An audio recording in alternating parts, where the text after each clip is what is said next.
Uh, Let me record it so I can Sure. share with them, the Yeah. interpreter. So I was saying this slide is just simply to establish what palliative care is, and then to use it to contrast with the rest of healthcare, how it's a little bit different, how we're not trying to cure people, fix people, etc. We tend to the person, not the disease.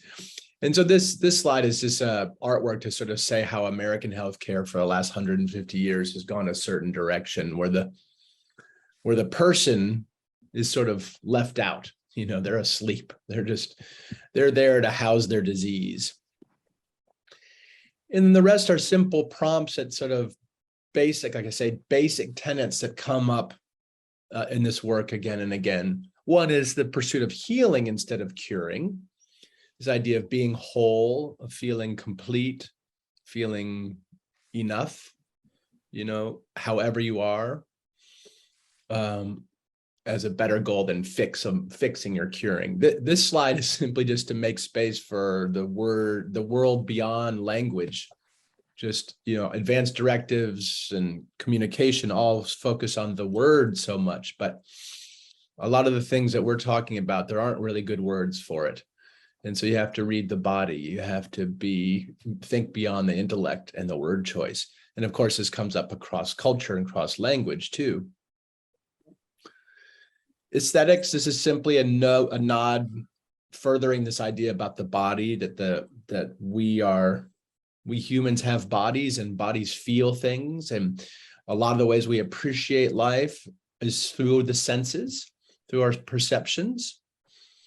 And healthcare has sort of ignored the aesthetic domain, but that's where a lot of the action is, whether it's the taste of food or smell of food or the sound of music. These are things that are very important to us as human beings, but often get left out of the picture when you're a patient. This slide is simply about mystery, just making sure to hold space for things that we don't know or don't understand, especially as you're talking about death. Medical science does not have all the answers. And so you have to be able to tolerate not knowing and mystery. And then these next three slides, guys, are just an example of perspective making. You can zoom in and zoom out on a picture. We're all one, we're all on the same planet. Then, this is, we're one of a million, one of a zillion, and then this is a microscopic picture of a virus on a person's body, and each of our bodies is a universe hosting trillions of organisms. And it's just to make the point that perspective is malleable, changeable over time. We are always works in progress. And in this way, we can we can rise up to new challenges. And it helps us to frame them correctly so we can see ourselves in them. So this is all about perspective making.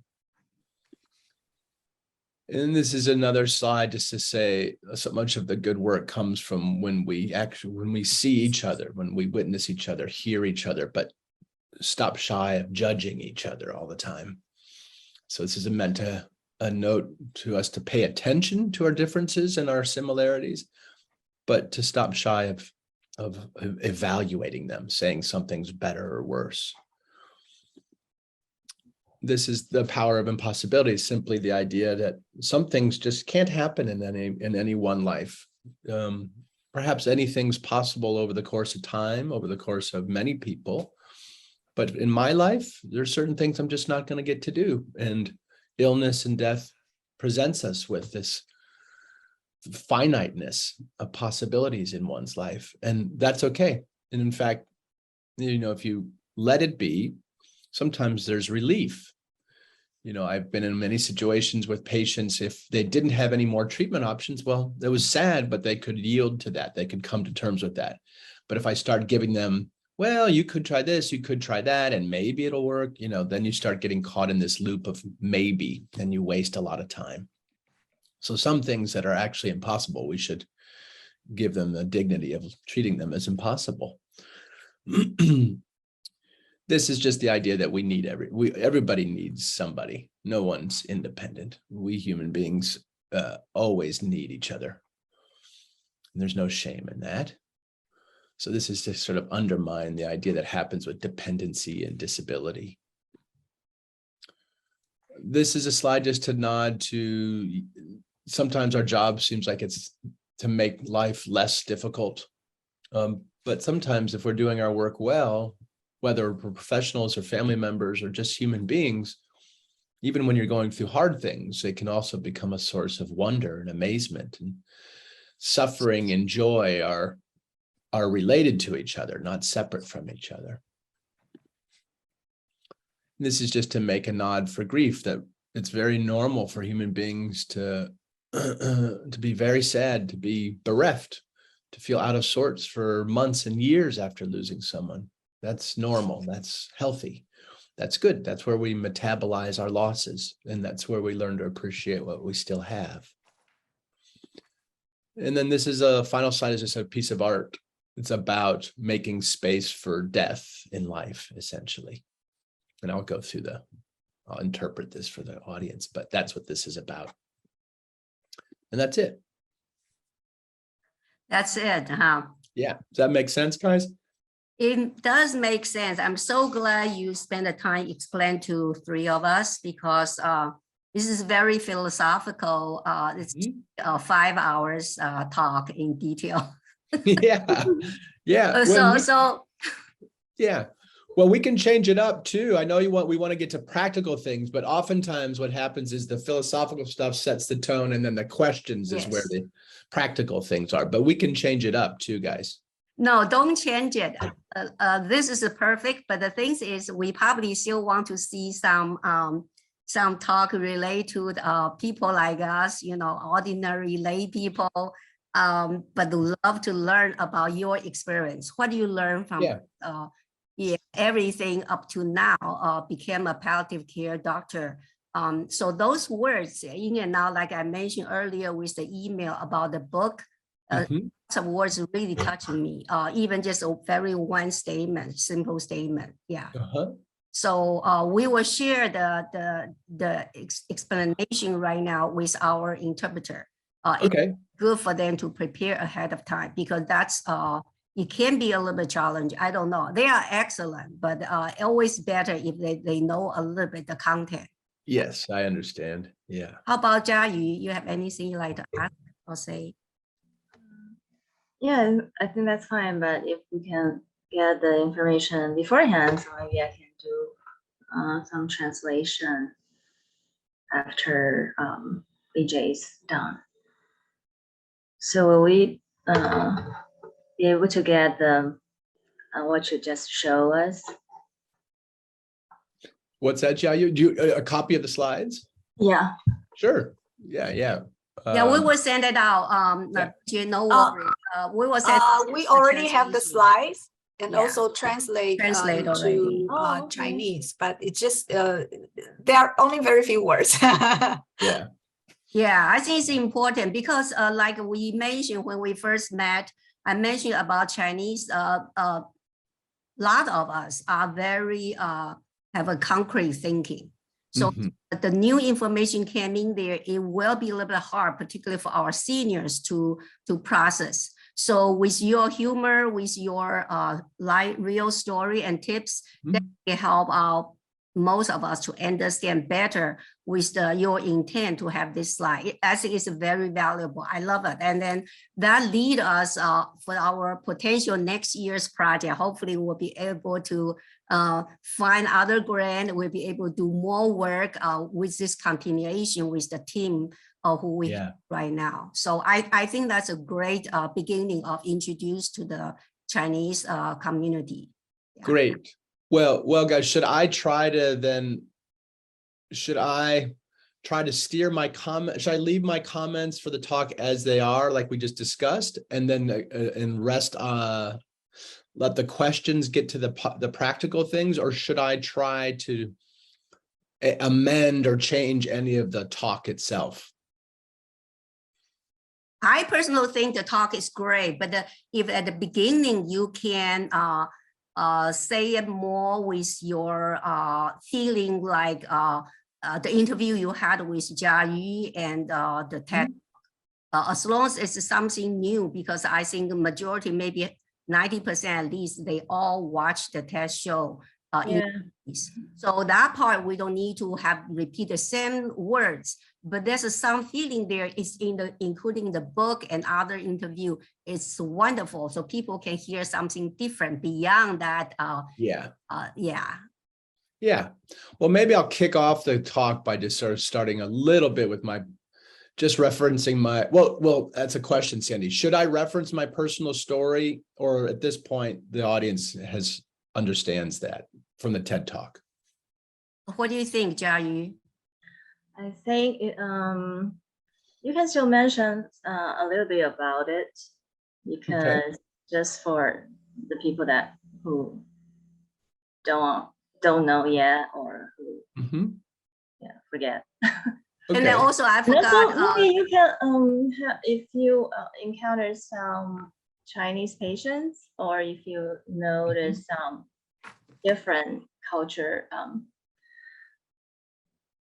experience, that, for example, do you think most Chinese people, it's more difficult for you to communicate with Chinese people about those ideas about death? Is there any difference between different cultures? Maybe you can mention something about that. Yes. The majority of our audience will probably be Chinese. Yes. Yeah, absolutely. I wonder if I'll think about that and where to put it in my talk. Otherwise, that's something that might be really, I can try to bring the Q&A. I can try to kind of get to. Yes. Yeah.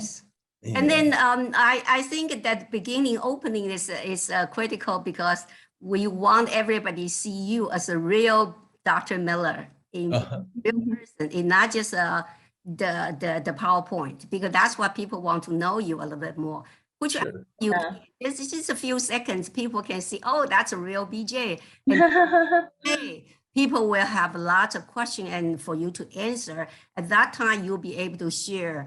I think that would be good combination, because we have a lot of audience going to be they probably my age and many more younger than I. So they are all highly educated. I think when they interest coming here, they know about end of life topic is today's focus. So I think it'll be okay. And I think our reporters start coming. We have Miss Chen and David here. Yeah. So maybe Jia Yu, you can take over to lead this. We still have 4 minutes. Right. But let me check, because we only invite 3 or 4 reporters. I think I will introduce Mrs. Chen from World Journal, and also Mr. Wang from Singtao Daily. Hi, good morning. 庆伟大哥，你是 mute， 你要不要跟我们打个招呼？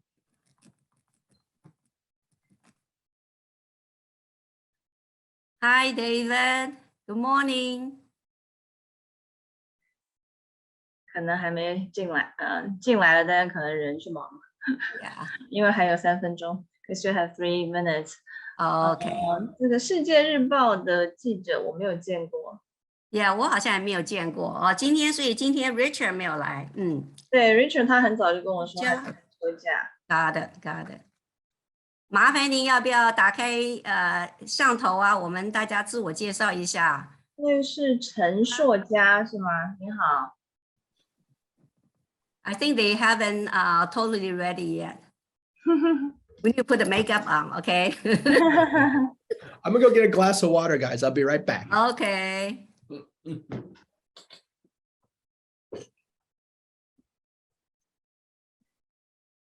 庆伟也还没有那个 ready， yeah， OK， 我们还早 ，OK。所以嘉瑜，你觉得我们这个 content 是不是会不会太深了一点？还是我觉得他讲的是非常非常的好，我只觉得时间太短了，讲的我们看吧。他可以举一些例子。对。Some examples. like a real patient or real， 他不用去也许我 disclose 是谁，但是有一些实际的例子，让他也许我们可以 offline 的时候 maybe 打一个 short email， 其实他都看，他只是没有办法回答我们当时，所以他通常会说我不在 office， 可是他会看，所以也许你可以想想看有什么你想让他带领他能够让这个 presentation 更生活化。OK， 对，因为他讲了很多思考的东西啦。对，思考的东西，而且是他经历过这个生死以后他的感受，然后现在又是位医生，所以我想是非常非常 valuable 的。只是说我有点担心，对于这种 public talk 会不会有一点太 too dry or too deep？I don't know。我们也许大家反应非常好，而且可以让大家有兴趣再知道多一点，我觉得也是蛮好的。我就觉得多一些这种人情出发的故事，实际的一些例子，或者是哪一些人遇到了这样的状况的时候，他们的反应啊，然后他会怎么样去引导他思考，再讲到他这些比较哲学的问题，会更我们有提醒他了。然后我们也不太敢，美华是从来不发的，不管人家 guest speaker 讲什么内容的哈。我怕对他不尊敬，我不住了，因为我看了我想来想该怎么办，我说只有再当面问他一下吧，提醒他，我想他会注意呀。一开始给一些例子，然后给一些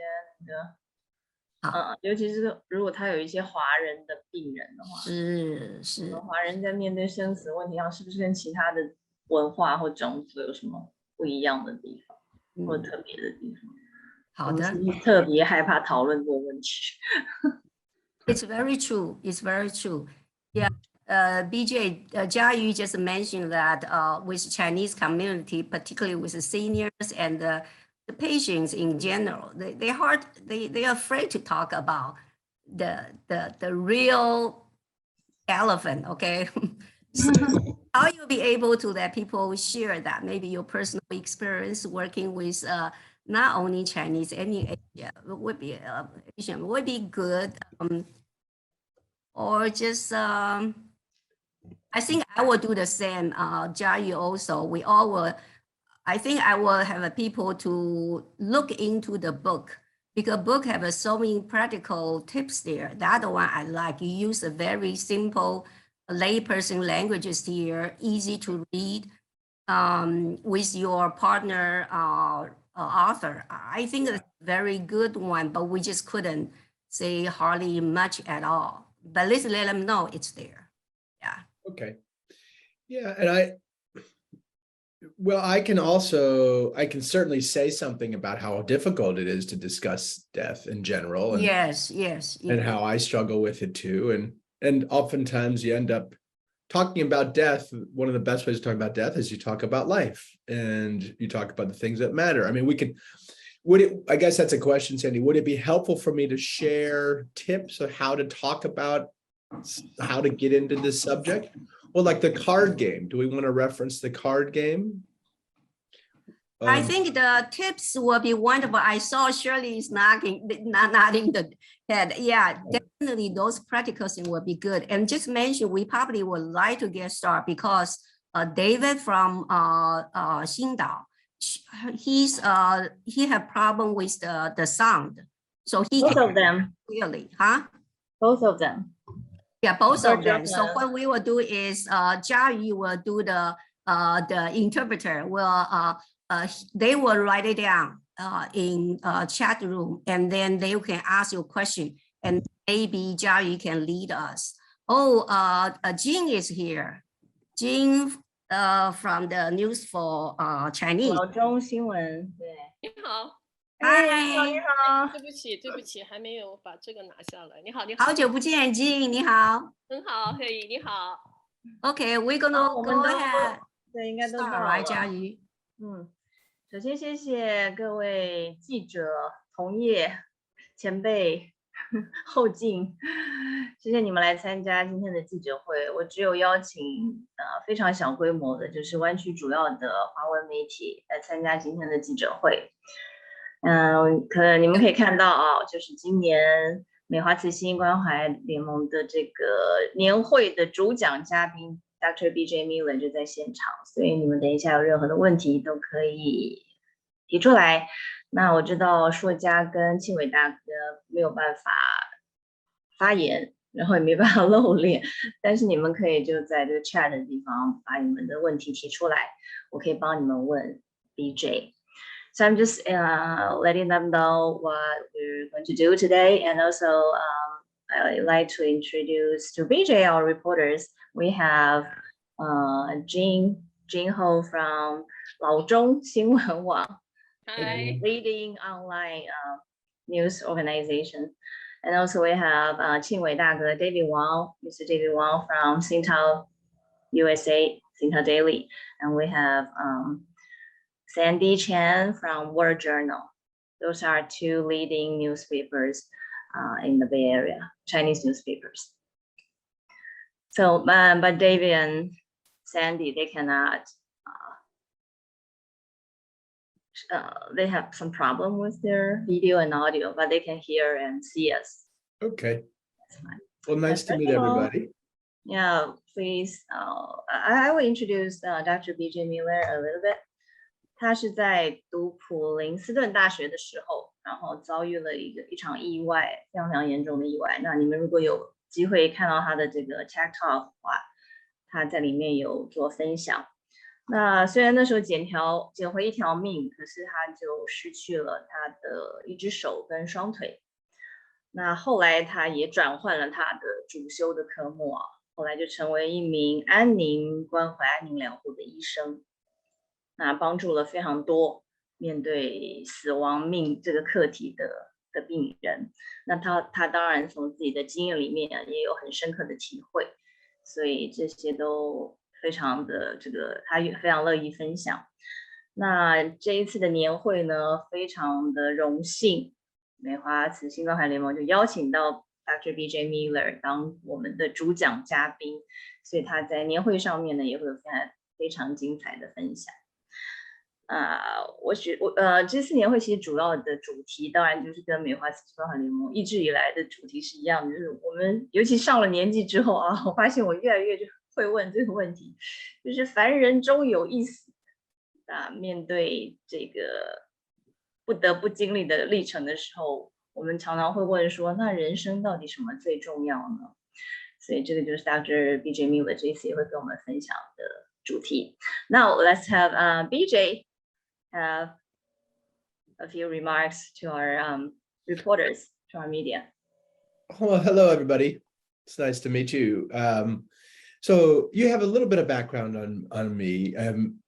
I think a lot of my work stems from my own personal experiences, being injured 32 years ago now, and coming very close to death, and having the excuse to think about my life and think about my death, and to take time very seriously as a young person, which ended up being a great gift.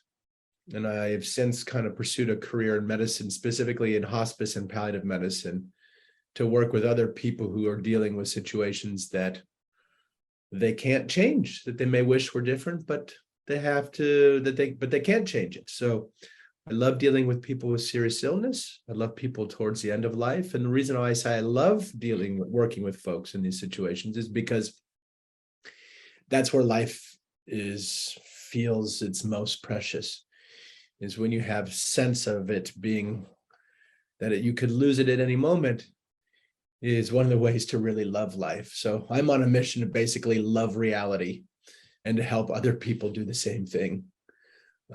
So that's a little bit about me. My work has been in academics at UCSF for many years, and then I recently went off, and then I ran a little place called the Zen Hospice Project in the city, which is a very interesting thing we could talk about if you're interested. And then most recently, 2 years ago, my partner and I, Sonia, we started Mental Health, which is an online palliative care counseling portal. So that's a little rundown of my work. And Dr. BJ Miller's TED Talk, I think now it has more than 15 million views, right? Yeah. 1500万，超过1500万的点击率，所以非常非常惊人。那记者朋友们现在有没有什么问题针对 Dr. BJ Miller 或是他今年的主题的内容，有没有任何问题吗？因为他9点半必须离开，所以我们就先针对 BJ 来问。等一下 Sandy 这个会再跟我们讲今年美化慈心年会的一些其他的重点。I think maybe this is going to be news as well. I don't think a reporter or anybody knows about how BJ, after we met, I think we met maybe, what? At the time we were Oh, a long time ago, Sandy, when I first met you. CCC summit, right? Yeah. With Judy Thomas. And then also I went to visit Zen Hospice for their ED at that time. Yeah. But then maybe you can share with all the reporters here how we started this project together, because they didn't know anything about the project, how you interest with to serve the Chinese community. Well, my interest in the Chinese community goes way back to when I was a younger person. I studied Chinese language in college. I was very interested in Chinese culture. And then I got injured. It was just that's leading up to my accident. And then when I was out in the hospital and away from school for many months, I became more pressingly interested in art specifically. So I switched my major from East Asian studies to art history, but I retained an interest in Chinese culture and Chinese bronzes and tea and Chinese culture at large. And so that's a little bit of background. And then living in the Bay Area and working in the Bay Area, of course, I would often see folks from the Chinese American population at UCSF. And it became very interesting to me to watch how the sort of cultural overlay, how we die is, of course, impacted of how we live and how we think, which is, of course, impacted by our language and by our culture and by traditions. And it has been very interesting to be an American doctor thinking about death. And sometimes I hear us talk about it as though we invented it, as though it's a new phenomenon. But of course, people have been dying for a very, very long time. And it's there's so much to learn from people who have been thinking about these things for hundreds, if not thousands of years. So my interest in Chinese American culture and Chinese culture at large has been a different lens to look at life and to appreciate how humans go about living and dying. So it was my own personal interest and then professional interest kind of overlapping.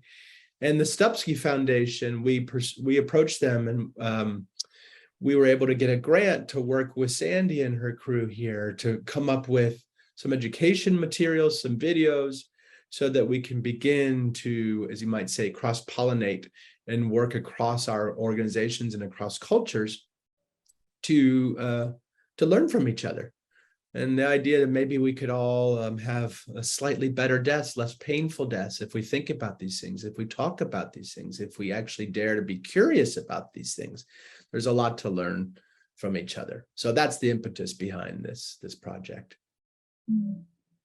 好，我想现在这个 David 大哥跟 Sandy 好像都可以发出声音了哦。太好了。David 你要不要直接问你的问题？ I know you have a question.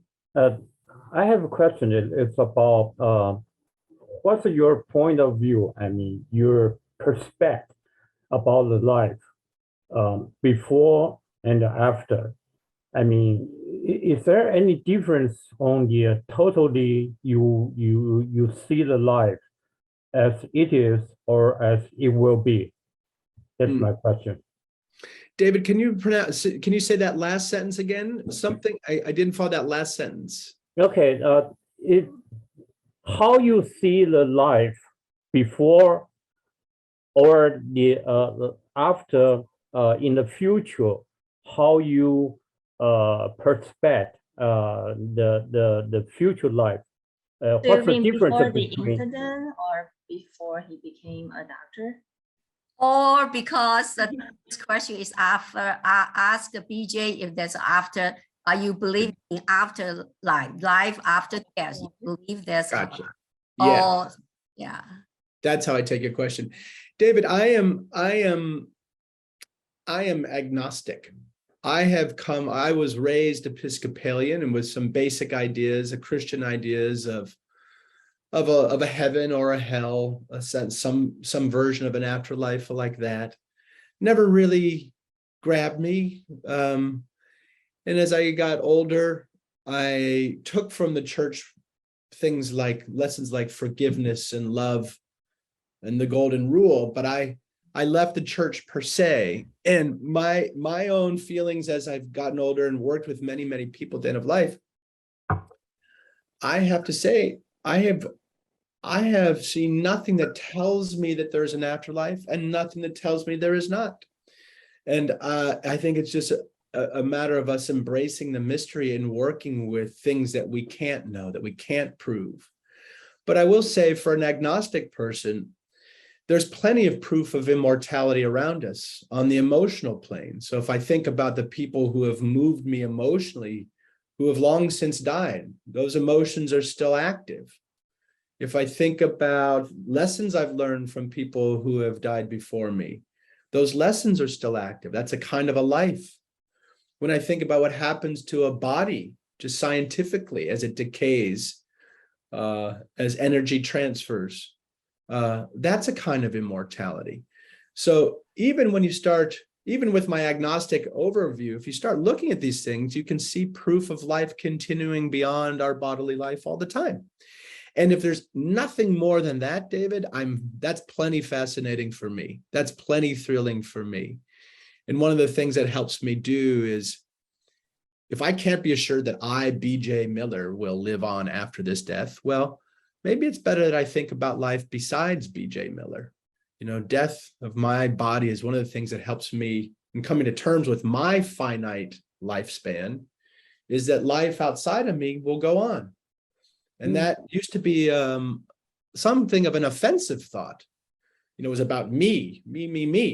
But as I've gotten older and I've seen how we're all connected, that I start feeling, well, no, my life, this life will end. This life will go, but life writ large will continue on, and I am a part of that big life.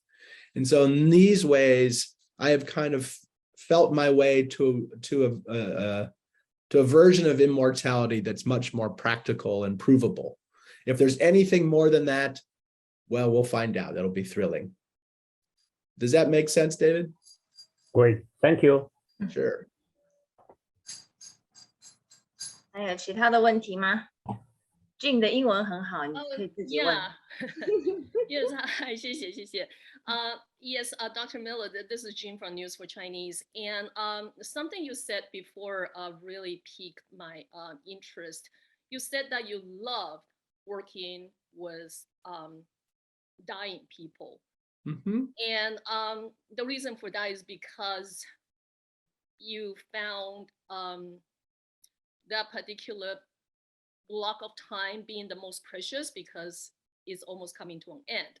You know, which reminded me of actually a quotation that I got from a movie, the Doctor Strange, this Marvel superhero movie. Mm-hmm.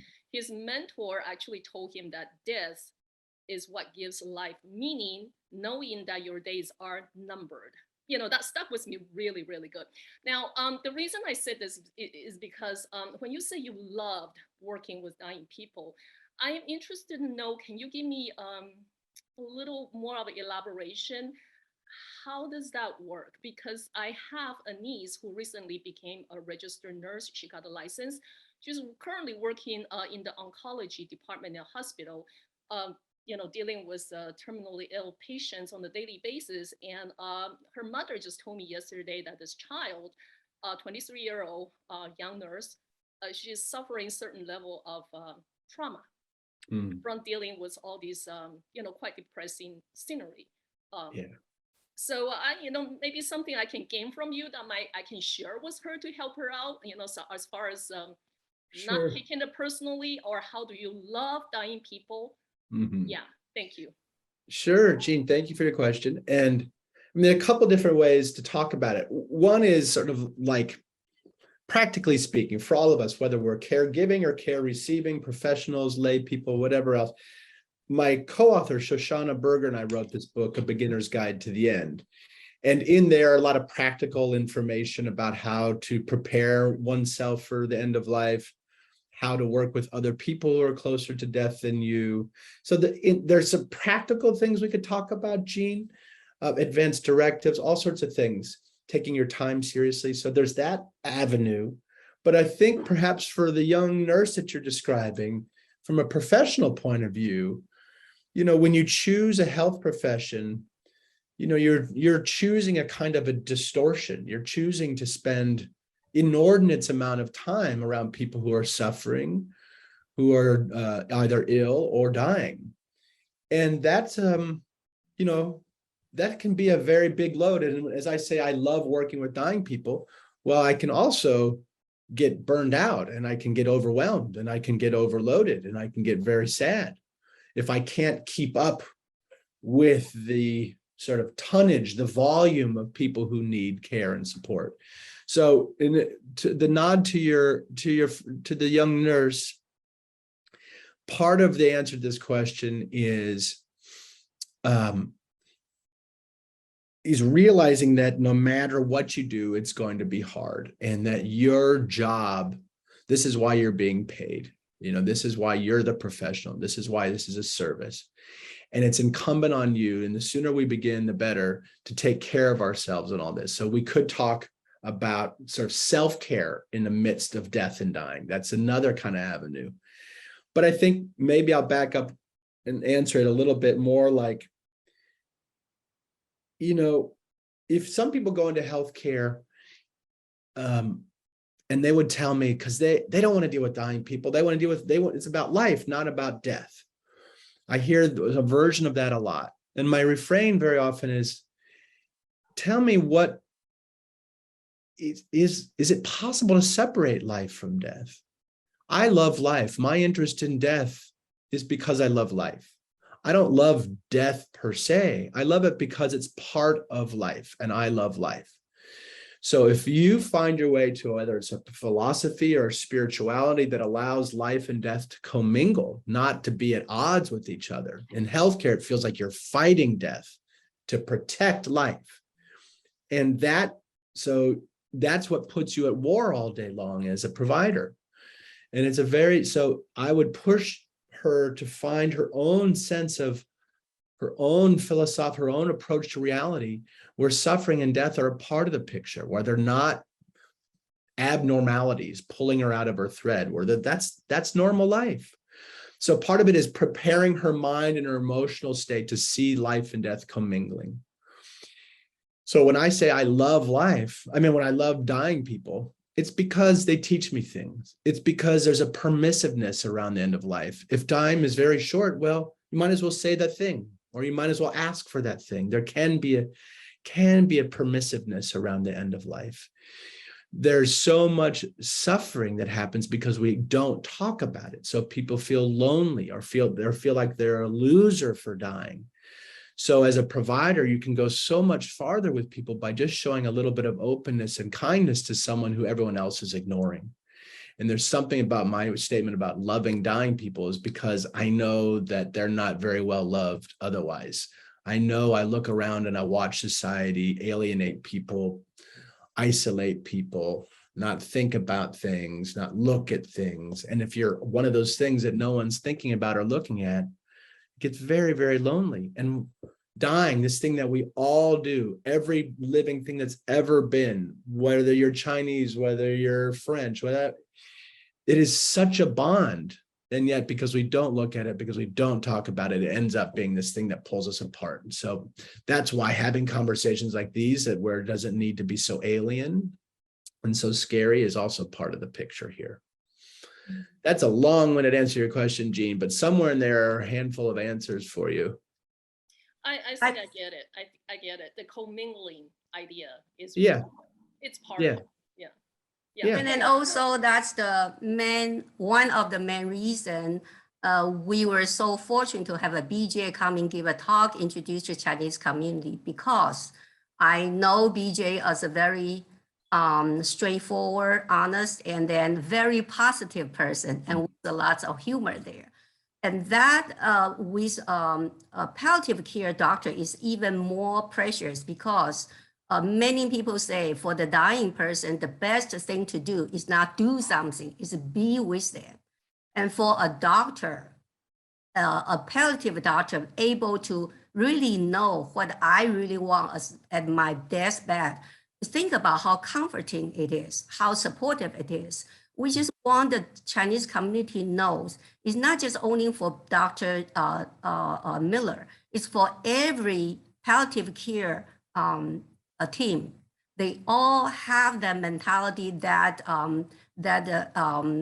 specialty. They received a very great training there to become a palliative care doctor. So people learn. So that's why we are here to provide education. It's not just only introduce one superstar here. He is, but also he is a doctor people really need to know it exists, and he can help us. And that's the reason we invite all the reporters here to introduce you firsthand.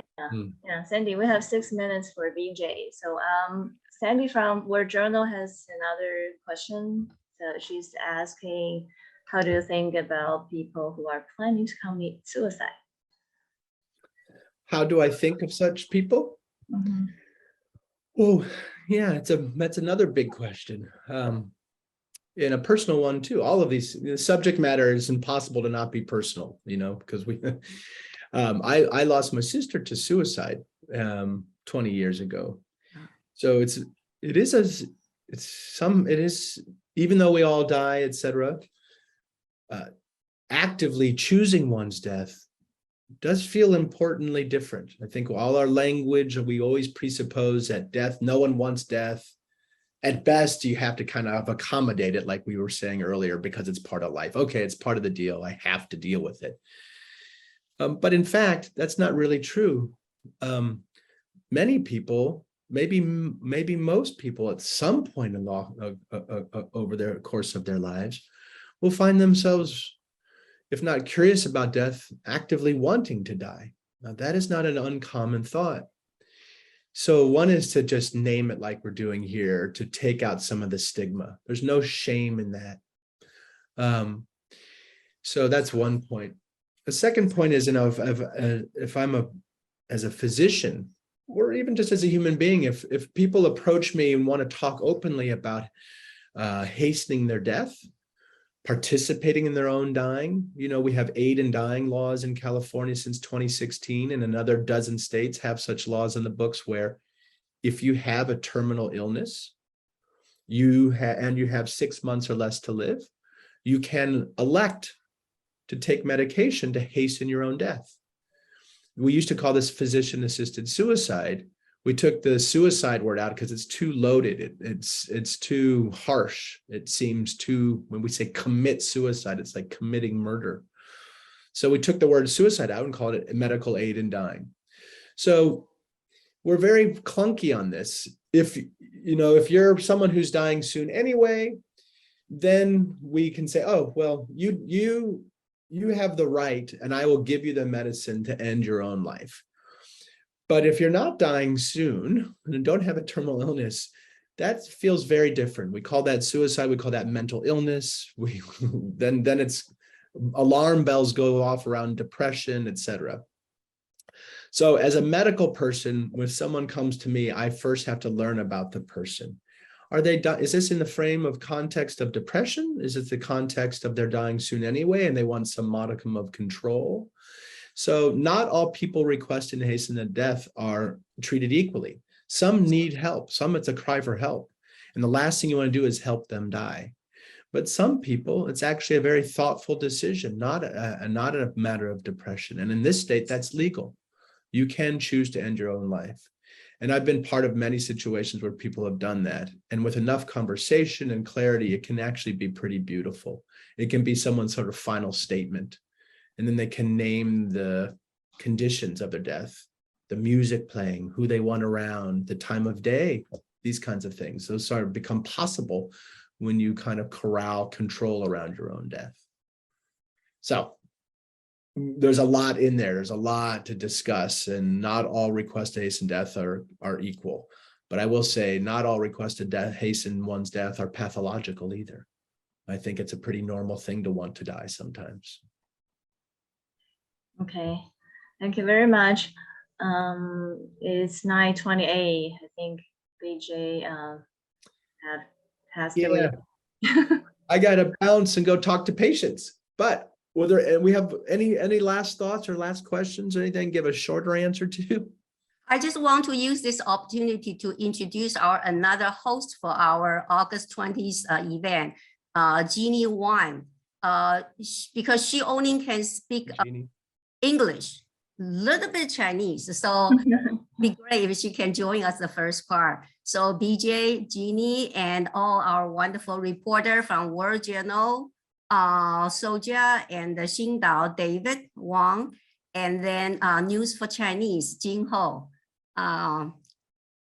Both Jing and David are my very kind of old friend, huh? And then nice to meet you, Suja. So looking forward for all of you can join our August event. And BJ, anybody have any last question or comment you want to share? BJ talked about his interest in Asian culture, especially Chinese culture, and he actually learned some Chinese, but he forgot, I think, Yeah. most of it. Yeah, all of it, unfortunately. It was a long time ago. But you remember the Chinese tea though. Oh yes, very well. Well, Any last question before we let BJ leave? Well, it was definitely very insightful. Thank you so much for your time, Dr. Miller. Thank you guys. I really appreciate your interest. And again, talking about these things, writing about these things, this will help people feel less alone. This will help people be curious about these very normal events. So I really appreciate your efforts here too, guys. If anybody interested with more detail, like to do a special interview, special report, please let Shirley and Lynn knows. He is, we are BJ's CACCC agent, okay? We're taking care of the scheduling. Thank you, BJ. Yeah. Thank you. Yeah. Thank you very much, guys. Okay, Yeah. Good. Here we go. He remembers that. Bye-bye. Bye-bye. See you soon. 好，接下来我想 Sandy 可以针对我们年会的一些其他的重点跟各位记者报告一下。Okay, before I start, I just want to let Jeannie know, now we're going to speak in Mandarin. I'm so sorry. If you have any question or anything you want to share with our reporters here today, because Jeannie is our media, the boss of our media department. So she does all the English communication, and Shirley doing the Chinese one. So this is probably first time you met Jeannie. You want to say something or remind us anything? No, but I hope you're able to join us on a Saturday. Okay. Yeah, we're hoping to. Yeah. Thank you. Okay, thank you. I will say goodbye. Oh, you can stay to learning your Chinese, okay? Maybe be BJ ahead of time. You learn more Chinese words there. Can you say 谢谢? Yeah. Yeah. She can say some Cantonese. Oh, yeah, she can say yes. some Cantonese as well. Yeah. Okay. 大家好. 大家好. Yes. Oh, that's better than BJ. Yes, that part. Okay, thank you, Jeannie. I'll talk to you later. Yeah. Thank you. Bye bye. 那请问各位有没有什么问题？先回答您的问题啊，让我们4个看看有没有些问题，都没有啊？你说8月20号是年会，然后是线上举行吗？还是线上举行？线上现在都只有线上，4点到5点半。 4点到5点半 ，OK。但是 BJ 的是前一段，它大概是前面半个钟头吧。对，所以说5点钟以前，他应该就可以结束他那一部分，他可能会留下来，因为我们有那个即席翻译但是只有普通话跟英文，我们这次没有广东话。我想 Sandy 你就把当天年会的大致的流程分享一下嘛，还有这次的特点。那个 email 把这个程序都送给我。好，我觉得这样比较好。我们把程序都送给您，但是我们要 emphasize 几项，就是说，因为我们照往年一样的，就是说，我们做这个年会，虽然我们也希望做一些 fundraising， 但是主要就是还是做社区的教育。我们利用这个时间2年1次，我给大众做教育。那这一次呢，我们除了因为时间很短，大家不太喜欢留得很长2个钟头、3个钟头。所以我们会有一些特别的资讯给大家，比如说我们过去跟 UCSF 做了一系列这个影片，那么我们会这次再跟大家介绍，有3支不同的影片，它有中文的 subtitle， 也有英文的 subtitle 那有讲广东话，讲普通话的。那第二个呢，就是现在刚刚我们讲的跟 BJ Miller 做的这个 project。那也是一个 video， 因为我们建议说，我们就不要只是在做宣导，每一次讲一次，讲完没了，我们把它做成影片，可以长久的流通，而且我们是对全球性的。现在因为网络的关系，我们用很多。那这个是6个不同的主题。那薛丽是我们的主导，那也许我们等下可以薛丽再讲一下。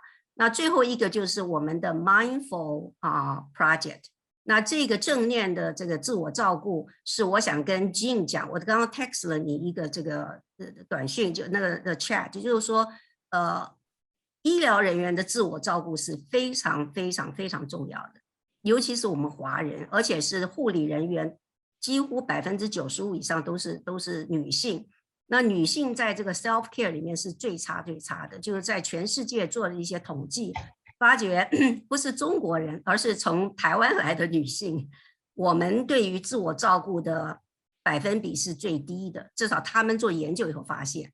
那如果你自己是护理人员，那就更辛苦。所以我很希望有机会也跟这个孩子，跟这个年轻的护士，你的子女嘛，讨论一下，探讨一下。因为我经历这个差不多40年做护理人员。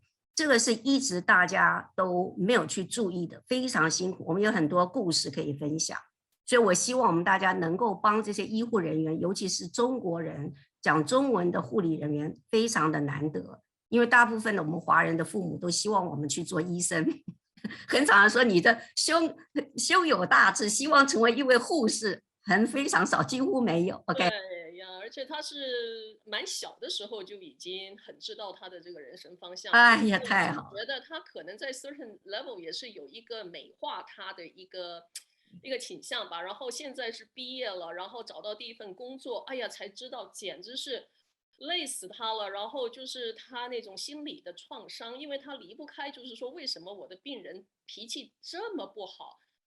把它拿来当出气筒啊，然后接下来呢就失去了这个病人，那就觉得整天好像工作都不知道在干什么，就觉得说一点希望都没有了。他觉得就是自己就有一点心理相当不适应。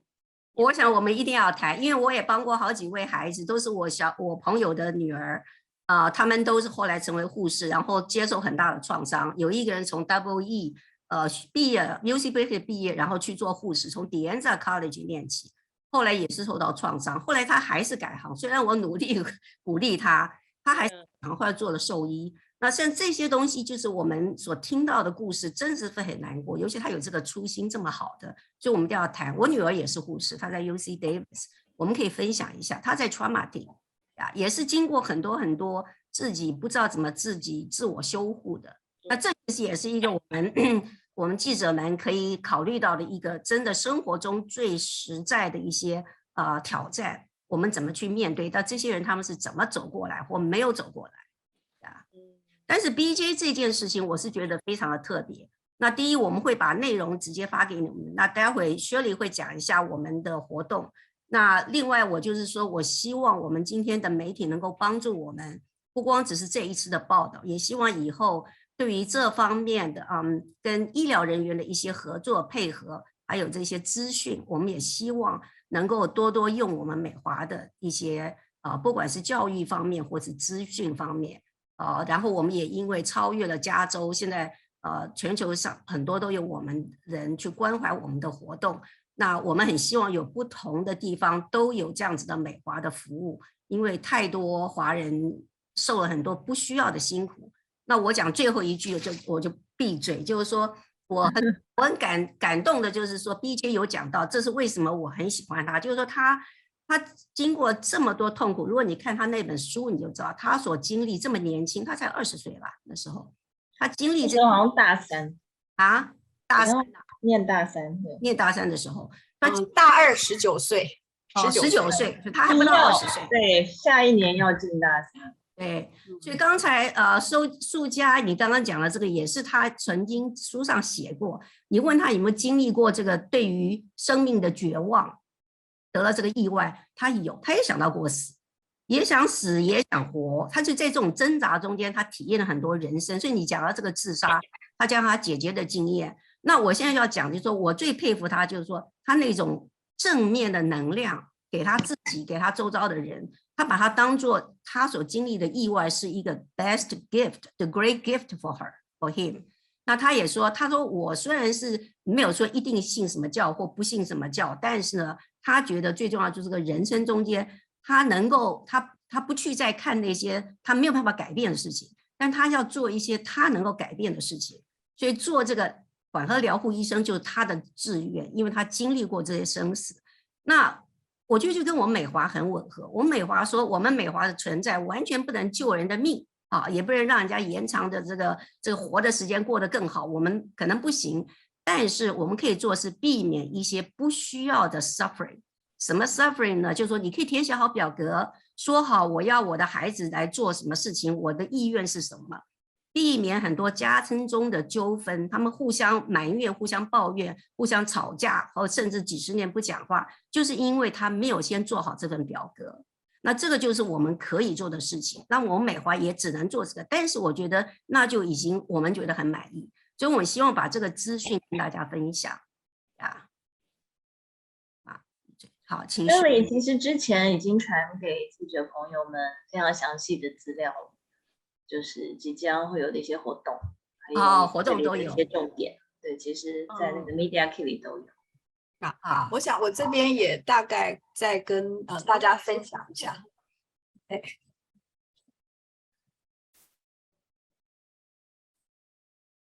一下，我不要这个录音。对，等一下啊。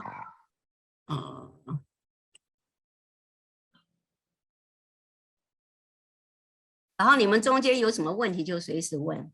我们是到10点钟才佳瑜。对，是。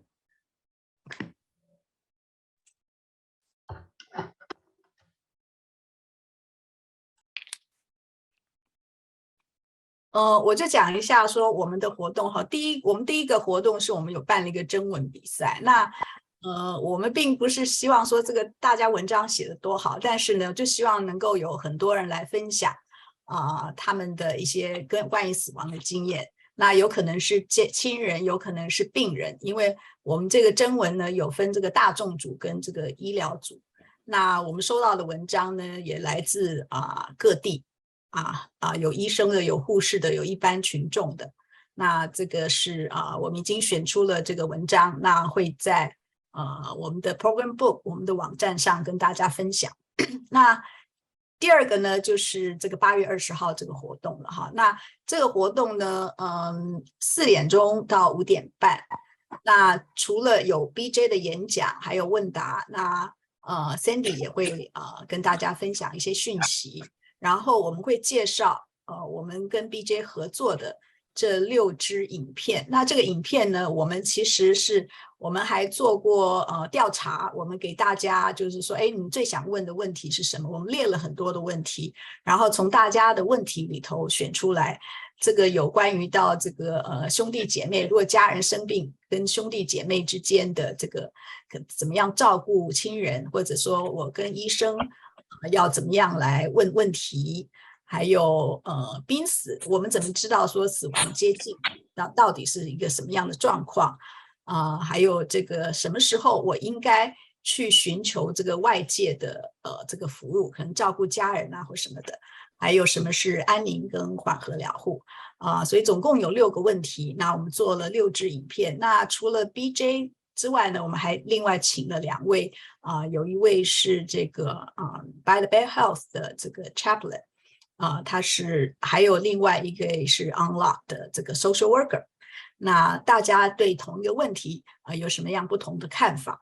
那我们会把它做这个中文的 subtitle， 所以我们华人呢都可以听得懂，都可以看得懂。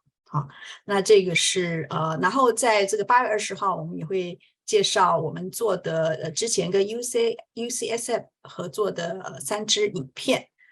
那这个也是有请到了有 Kaiser 的医生，有 UCSF 的这个教育工作者几位人呢一起来合作完成的然后还有我们跟这个突然忘记什么，有一个就是有关于这个community work 怎么样在这个我们收集了很多在华人方面怎么样做 community outreach 的一些 information 做成一个册子你有 slide show 吗 ？OK， got it， thank you。然后另外呢，就是27号会有这个正念的自我照顾。那我们美华慈溪呢，一开头做这个课程呢，本来是针对这个照顾者不管是家人或者是照顾家人，或者是照顾病人的照顾者。然后收的学生呢也很小额，因为这个课最主要的是说，它不只是听课，最重要它要练习。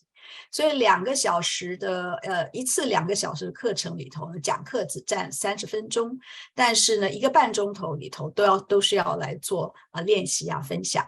那就收到很多的回馈，就这个课程太好了，因为这个课总共有8个礼拜那所以很多人就希望说我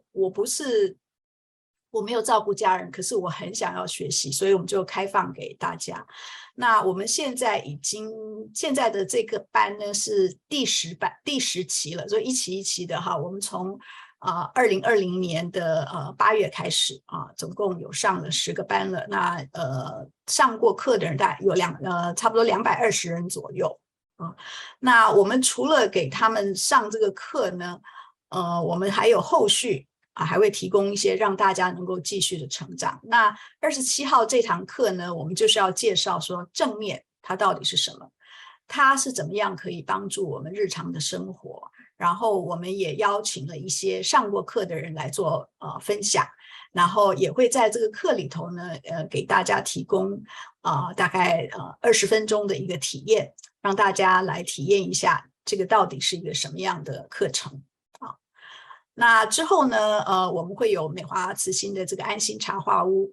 那各位知道可能以前的安心茶话屋就是大家在一起然后拿一副牌，可是因为我们现在全部都是网上的，所以我们呢也设计了一套在网上怎么样玩这个安心茶话屋，然后效果呢也是非常的好，大家都非常的喜欢。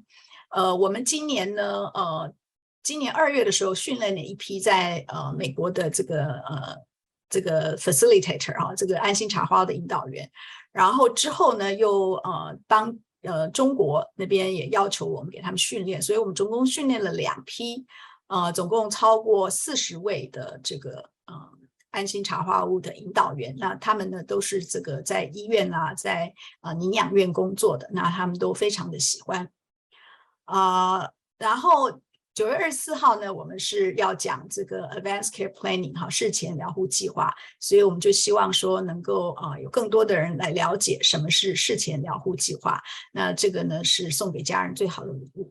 那在10月1号呢，我们就要来讲解什么是安宁缓和疗护所以这次呢我们就是特别推出这么一系列的这个活动，那希望越来越多的人呢能够了解这方面的话题。那我也想讲一下，就是美华慈心除了这个有关于生命末期的一些议题，那我们现在呢每个礼拜三上午10点到11点，这是每个礼拜都有活动。我们有个正念减压的活动。那这个的开头呢是在2020年的这个COVID-19 开始的时候。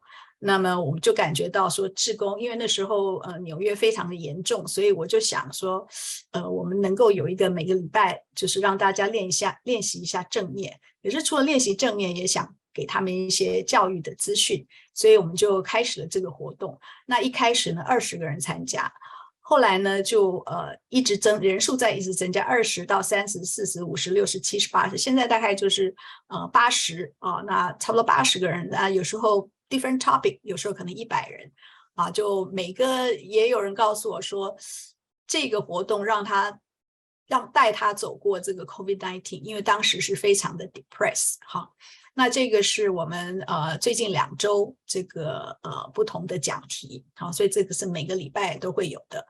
然后呢，我们每个月的第1个星期3的下午，我们会有这个民意论坛。那我们有邀请了这个中国、美国、台湾不同的这个医生来讲。那下个9月呢，是由这个陆桂君，他是北京清华长庚医院的这个疼痛科主任，他要讲说如何面对这个死亡跟丧失那所以这个是每个月的这个活动。那另外我们讲说正念的自我照顾了，那我们第11期的话就是会在这个9月底开始8个礼拜。那这个呢就是他的课程，所以他跟大家一般讲的学习正念可能不太，他可以实际上用在我们的日常生活中，然后是要教大家怎么样培养慈心啦，怎么样做自我照顾做这个正念的沟通那这边是有一个 video 是一位这个参与者他分享的，然后我们除了有这个课后呢，我们也会组成这个分享圈有正念读书会正念同学会。那这个的用意呢，就是让这些同学在上过课之后能够继续不断的得到这个支持，然后继续去学习。那大家也觉得说这个分享圈对他们的 support， 这分享圈就像是一个 support group， 带给他们很多的这个支持，让他们能够跟志同道合的人一起。我们现在美华慈心总共有5个分享圈在不同的时段让这些同学呢能够继续的参加。这个是我们美华慈心目前大概的一个状况。有没有大家想要提？还剩不到10分钟，9分钟。对年会本身大家有问题可以问。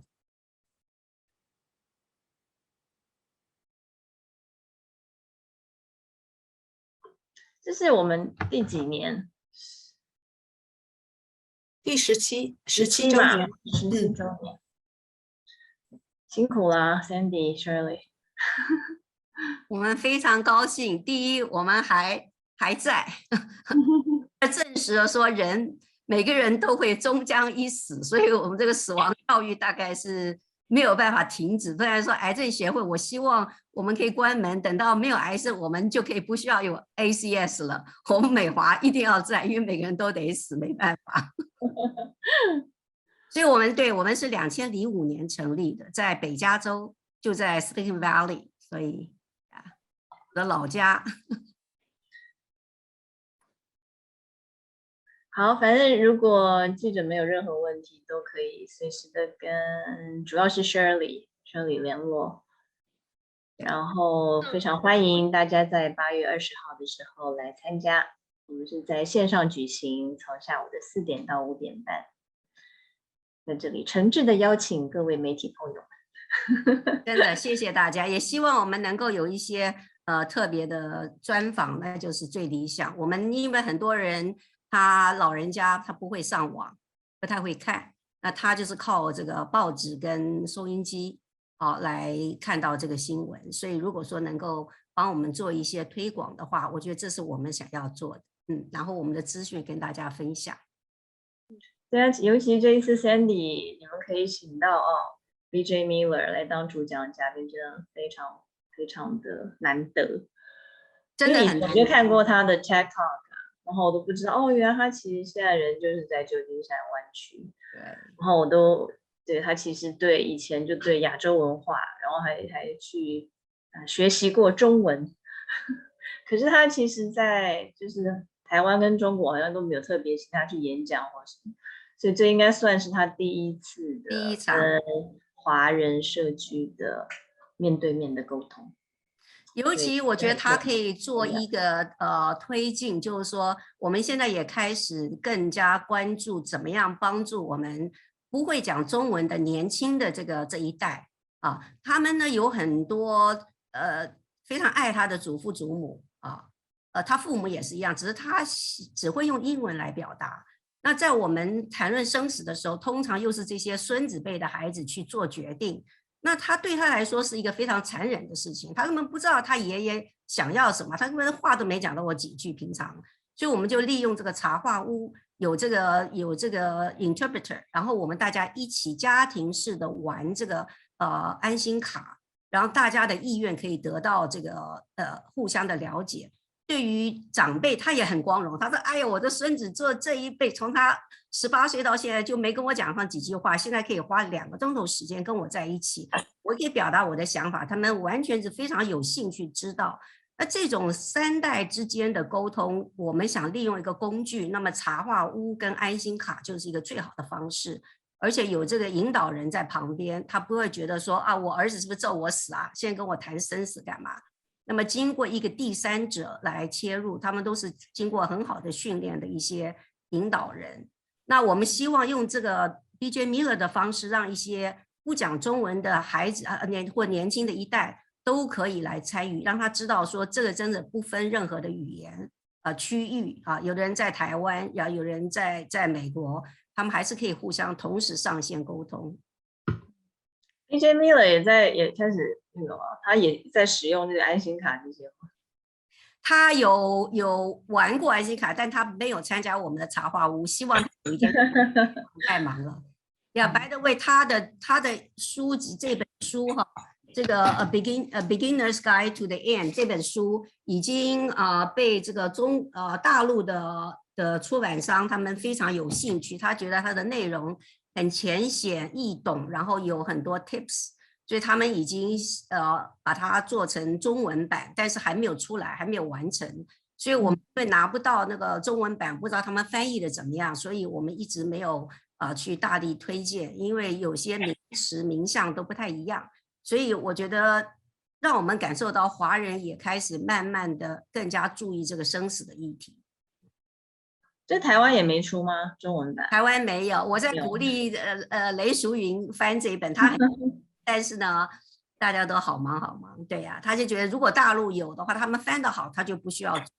那如果有困难，我们可以再讨论。但是基本上面，他这个英文版是很容易叫 Amazon 就可以拿到，对，也是畅销书吧，蛮畅销的，已经有好多年了，已经19年吧，是不是 Shirley？ 什么时候出来的？我来看一下，就是已经有2年了，但是中国人都不知道呀，中国人都不知道，所以我是觉得这种实际性的、有实际上的帮助，帮正在辛苦的人是非常好的呀。对，他其实，在主流界来讲是非常非常有名的一个非常疗护的医生，所以其实进一步的让我们华人社区的朋友认识 Dr. BJ Miller， 还蛮有意义的啦。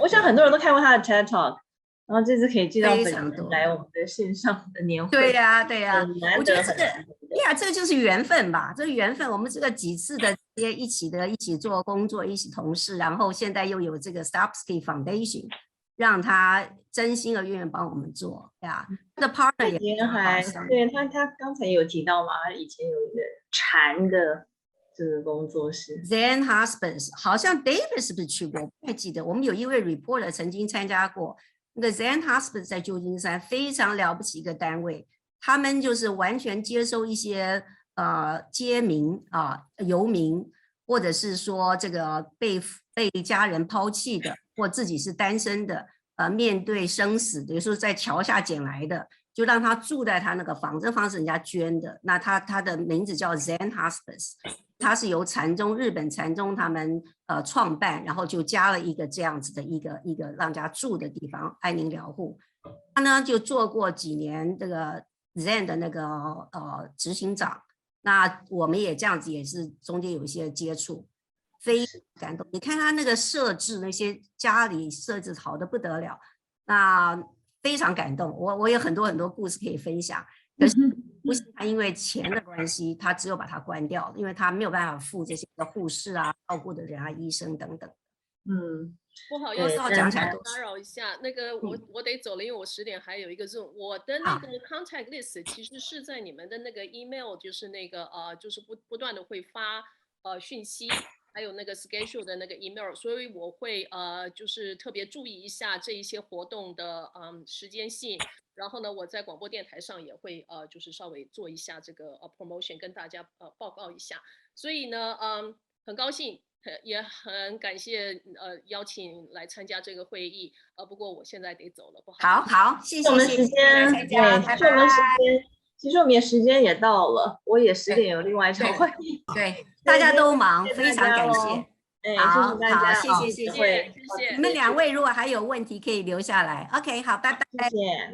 谢谢静呀。那请问 David 跟素佳有没有其他的问题？没有问题。都没有问题。就是经常保持联络。那因为美华慈心关怀联盟有那个定期的那个电子邮件给我，然后你们的活动都会发给我。我们在这个青岛日报、世界日报只有礼拜4啊，那我们是几乎每一天都有这个社区活动，所以你们的这个新闻或者活动发过来，我就会给你个定期发出去。那我的 suggest 就是说这个每一个的活动，就是不同的活动的用不同的时间发给我，不要一次发给我那么多。这样的话，我们就有一种campaign，就是连续的活动，可以登出来，这样是一个比较好的一种做法。你们觉得3天前、1个礼拜前什么时间是最好？比如我现在9月1号有活动，那么是不是在前面1个礼拜先跟您讲？对，1个礼拜是最好的时间。1个礼拜最好的时间。好的，差不多10天左右。那因为我们10天左右。对，10天以内，我们把它登出来，这样的话会是一个比较理想的一个时间。对呀，我们真的不想让他们忘记掉，他们看了很好就忘了，太久了。对，这个就是说，人的记忆力有限了，他就会记得的很近的这个日子，太久的话他就记不住。所以我们最理想的时间是1个礼拜、1个星期之内，你记给我们在一个星期之内发出来的话，就没问题。那就是说有不同的活动，就说按照不同的日期发给我，不用一次发给我那么多，一次大家看不清楚了，也记不住，反而浪费掉了。对。